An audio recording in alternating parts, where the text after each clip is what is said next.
আসসালামু আলাইকুম। কাছে এবং দূরে যে যেখানে আছেন সবাইকে অনেক অনেক শুভেচ্ছা জানিয়ে শুরু করছি আমার আজকের ভিডিও।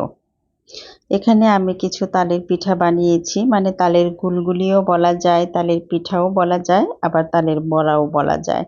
তো সেরকমভাবে বানিয়েছি। আসলে তাল খেতে তো সবারই ভালো লাগে, কিন্তু তাল ওই যে চিপে রস বের করাটা যে একটা কঠিন একটা বিষয়, যে এটা তাল চিপবে রস বের করবে, আবার সেখান থেকে তিতা পানি বের করতে হবে, এই যে একটা ঝামেলা, এই ঝামেলার কারণে কিন্তু আসলে তাল খেতে ইচ্ছা করে না। কিন্তু তারপরেও আমি 2টা তাল নিয়েছি। তালগুলো যদিও আমাদের গাছের ছিল, তাই আমি ছোট সাইজের 2টা তাল নিয়েছি, কারণ বেশি রস করে রাখলে কেউ খেতে যাবে না। যদিও বা 2টা তালের অনেকটুকু রস হয়েছে, আমি এখানে অল্প একটু রস দিয়ে পিঠা বানাবো আর বাকিগুলো ডিপ ফ্রিজে রেখে দেব, যেন সারা বছর অল্প অল্প করে খাওয়া যায়। এখানে দিয়েছি আমি স্বাদ মতো চিনি। চিনিটা আপনারা আপনাদের স্বাদ মতো দিতে পারেন। দিয়েছি 2 কাপ চাউলের গুঁড়া আর 2 কাপ পরিমাণে ময়দা বা আটা, যে কোনো একটা ব্যবহার করতে পারেন। দিয়েছি নারকেল কুচি আর সামান্য একটু দিয়েছি বেকিং সোডা, মানে খাবার সোডা, আর দিয়েছি স্বাদমতো লবণ, আর দিচ্ছি তালের রস। আমি অল্প অল্প করে দেব আর মাখবো। একসাথে বেশি রস দিলে যখন মাখাবো তখন বেশি ঢিলা হয়ে যাবে, সেই জন্য আমি আস্তে আস্তে রস দেব অল্প অল্প করে, আর একটু একটু করে মেখে নেব।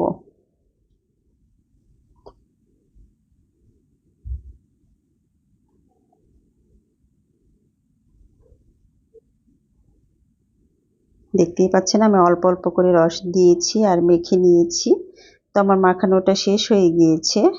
আমি এর চাইতে বেশি পাতলা করব না, একটু ঘন করে মেখে নিয়েছি। এবার আধা ঘন্টার জন্য আমি রেস্টে রেখে দেব। আধা ঘন্টা পর আবার চলে এসেছি, এবার সেট হয়ে গিয়েছে। এবার পরিমাণ মতো তেল গরম করে নিচ্ছি। তালের বড়াগুলো বানাতে কিন্তু তেলের পরিমাণটা একটু বেশি লাগে। এবার ছোট ছোট করে দিয়ে দেব। তেলটা ভালো করে গরম করে আমি ছোট ছোট করে দিয়ে দিচ্ছি। একটু সাবধানে দিতে হবে, আস্তে আস্তে দিতে হবে, কারণ গরম তেল ছিটে আসবে শরীরে।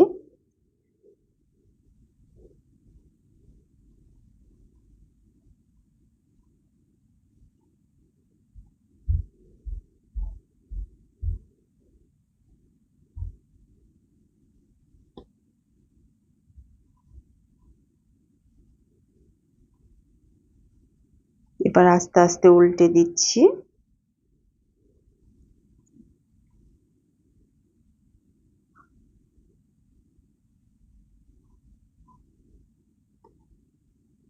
এই তো আমার ভাজা হয়ে গিয়েছে। এইভাবে আমি সবগুলো ভেজে নেব। তো সবাই ভালো থাকবেন, সুস্থ থাকবেন। আবার দেখা হবে আগামী ভিডিওতে। আজকের মতো এখানেই বিদায় নিচ্ছি।